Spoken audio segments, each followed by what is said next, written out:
Very good morning to all of you. Welcome back to our YouTube channel, The Learning Garden.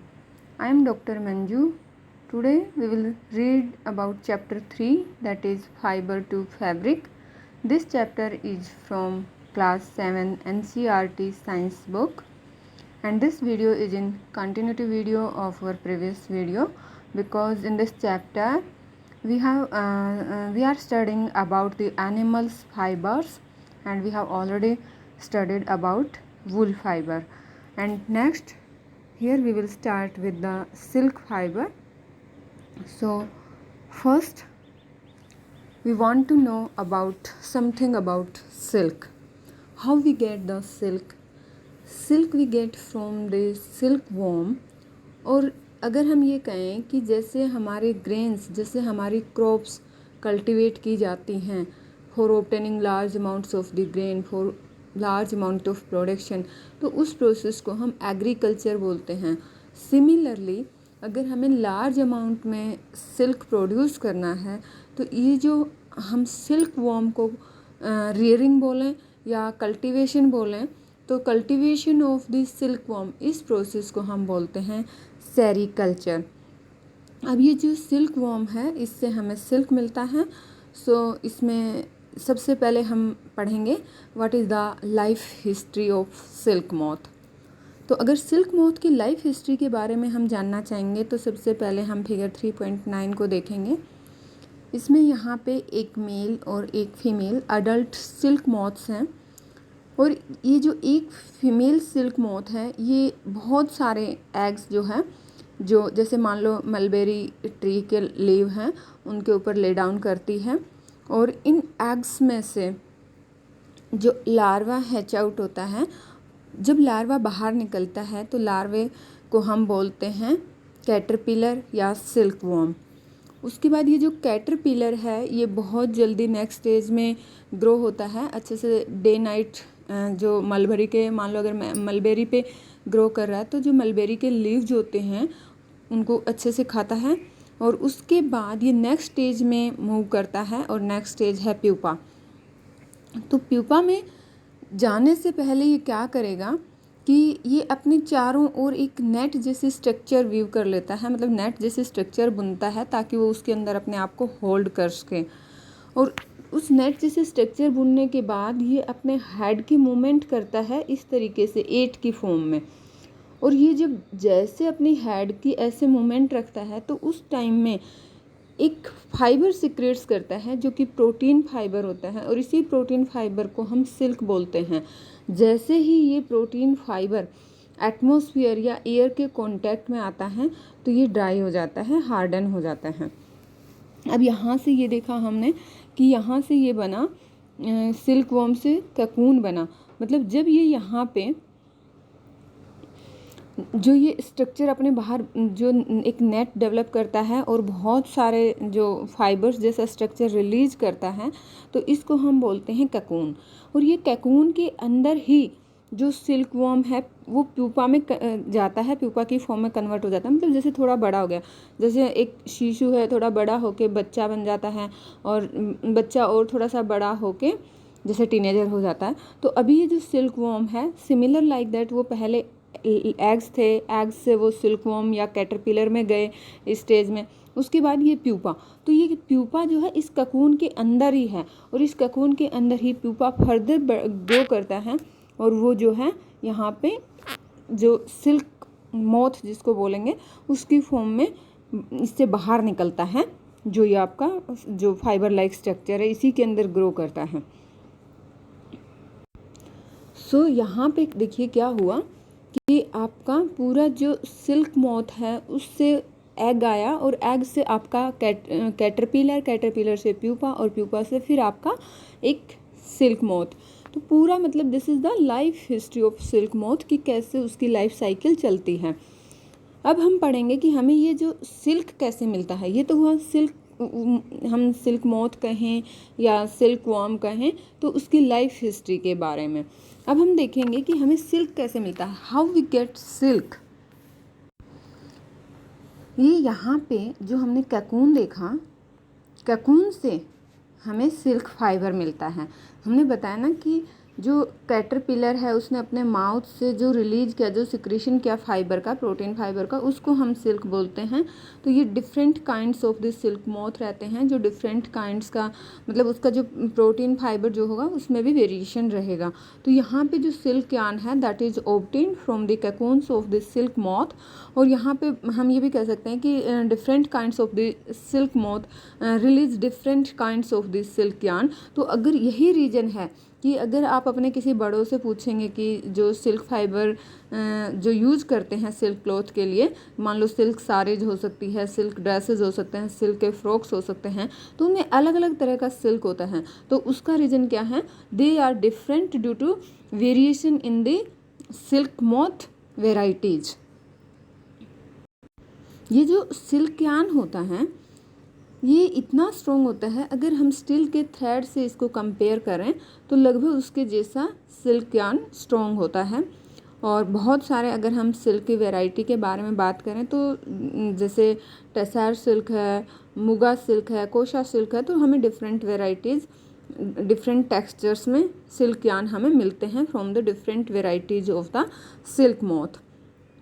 अभी जो मान लो जो fibre silk fibre हमें cocoon से मिला उसको फिर स्पन किया जाता है और by the spinning procedure we get the silk fibre. अब ये देखिए कि जो मोस्ट कॉमन सिल्क मोथ अगर हमारी कंट्री में हम बात कर रहे हैं तो ये मलबेरी सिल्क मोथ है। और जो silk fibre from the cocoon of the mulberry silk moth वो बहुत ही सॉफ्ट होता है, लस्ट्रस होता है, इलास्टिक होता है और इसको फिर मतलब अलग अलग कलर्स में, ब्यूटीफुल कलर्स में डाई कर सकते हैं। तो यहाँ पे अगर हम बात करें, जैसे हमने बताया कि अगर सिल्क फाइबर को पाने के लिए अगर हम सिल्क वॉर्म को कल्टीवेट करते हैं या रेयरिंग करते हैं तो ये सेरीकल्चर प्रोसेस है। और जो सेरीकल्चर प्रोसेस है या ऑक्यूपेशन है ये बहुत ही ओल्ड ऑक्यूपेशन है इंडिया में।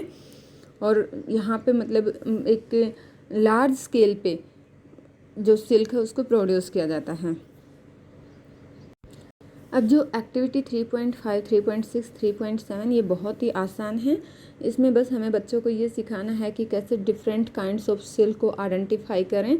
तो they can take help of their parents और they can take help of their elders और दे कैन आइडेंटिफाई कि how the one fibre of silk is different from other silk fibre because main their origin is different, the variety of the silk moths are different, that's why there is the difference in the textures of these silk cloths। और जो यहाँ पे अगर हम activity 3.6 की बात करें तो इसमें एक आर्टिफिशियल सिल्क को कंपेयर किया है विद द प्योर सिल्क। और उसमें जस्ट एक सिंपल सी एक्टिविटी की है कि आप सिल्क को एक आर्टिफिशियल सिल्क थ्रेड और एक प्योर सिल्क थ्रेड है उसको आप बर्न कीजिए। केयरफुली आप उसको देखेंगे और उसमें नोटिस कीजिए कि जो बर्निंग स्मेल में क्या डिफरेंस है। उसके बाद एक आप वुलन फाइबर को भी बर्न कीजिए और उसकी स्मेल को नोट कीजिए। और आप ये थोड़ा ऑब्जर्व कीजिए कि जो वुलन फाइबर में जो जलने की स्मेल है, बर्निंग जो स्मेल है, ये स्मेल आपके जो नेचुरल सिल्क बर्निंग स्मेल से मैच कर रहा है या जो आपका सिंथेटिक स्मेल था उसकी बर्निंग स्मेल से मैच कर रहा है। तो I hope you will able to answer this questions and please write down in the comment box कि what will be your answers। and in activity 3.7 आपको क्या करना है, ये जो फिगर 3.9 दिया है जिसमें life history of silk moth दिखाया है, इसकी फ़ोटो कॉपी कर लीजिए और इसके जो पार्ट्स हैं मतलब अलग अलग स्टेज हैं उनको कट कीजिए और अलग अलग एक जम्बल्ड स्टेज में आप उनको अपने एक सर्कल की फॉर्म में अपने जो नोटबुक है उसके ऊपर उनको पेस्ट कर लीजिए। उसके बाद आपको अब नोट डाउन करना है कि फर्स्ट स्टेज कौन सी है, सेकेंड स्टेज कौन सी है। तो this will help to learn the life history of the silk moth. Yes, now we will see कि how we will get silk from the cocoon। तो सबसे पहले तो हमने ये देखा कि जब भी हमें सिल्क चाहिए होगा तो जो moths हैं they are reared and their cocoons are collected to get the silk thread। अब ये जो सिल्क वॉर्म है, सिल्क मोथ हैं, उनको कैसे रियर किया जाए, क्या प्रोसीजर है, रियरिंग सिल्क वॉर्म का क्या प्रोसीजर है। तो जैसे ये भी हमने स्टडी किया था कि जो एक फीमेल सिल्क मॉथ है वो हंड्रेड्स ऑफ एग रिलीज करती है एक ही टाइम में, और इन एग्स को जो है केयरफुली स्टोर कर लिया जाता है उन्हें क्लीन स्ट्रिप ऑफ पेपर और क्लॉथ, और उसके बाद फार्मर्स को बेच दिया जाता है। अब फार्मर्स जो है इन एग्स को बहुत ही हाइजेनिक कंडीशन में रखते हैं under suitable conditions of the temperature and humidity. उसके बाद ये जो एग्स हैं इनको वार्म किया जाता है टू ए सूटेबल टेम्परेचर, ताकि जो ये एग हैं इनसे लार्वा रिलीज हो सके। और ये कब किया जाता है कि जब ये मान लो ये मलबेरी ट्री दिखा रखा है, मलबेरी ट्री दिखा रखा है, और मलबेरी ट्री पे जब बहुत सारे फ्रेश लीव्स रहते हैं, मतलब बिल्कुल हरा भरा रहता है, एट दैट टाइम इसके ऊपर एग्स जो है रख दिए जाते हैं। अब उसके बाद यहाँ पे जो लार्वे रिलीज होंगे, ये हम देख सकते हैं लार्वे या फिर इनको कैटरपिलर बोलते हैं। तो जो मलबेरी ट्री के लीव्स से, क्योंकि यहाँ पे आप देखेंगे बहुत सारे फ्रेश लीव्स हैं, तो यहाँ से अब जो एग है वहाँ एग से कैटरपिलर रिलीज हुआ है। अब ये जो कैटरपिलर्स हैं सिल्क वॉर्म के, ये डे और नाइट जो है मलबेरी लीव्स को खाते हैं, और उसके बाद एनर्मसली साइज में ग्रो करते हैं। और ये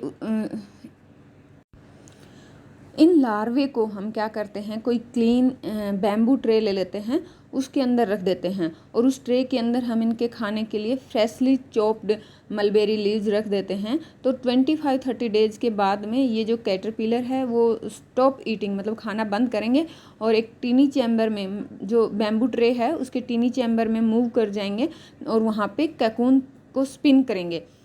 अब कई बार ऐसा भी होता है कि ट्रे के अंदर, मतलब क्योंकि यहाँ पे तो एक प्रोसीजर है, सेरिकल्चर प्रोसेस है, उसमें लोग स्पेशली इस तरह का ट्रे का डिज़ाइन करते हैं कि स्मॉल रैक्स बना दिए या ट्विग्स बना दिए, ताकि वो वहाँ पे ककून उनको मिल सके, ककून वहाँ पे अटैच हो जाए।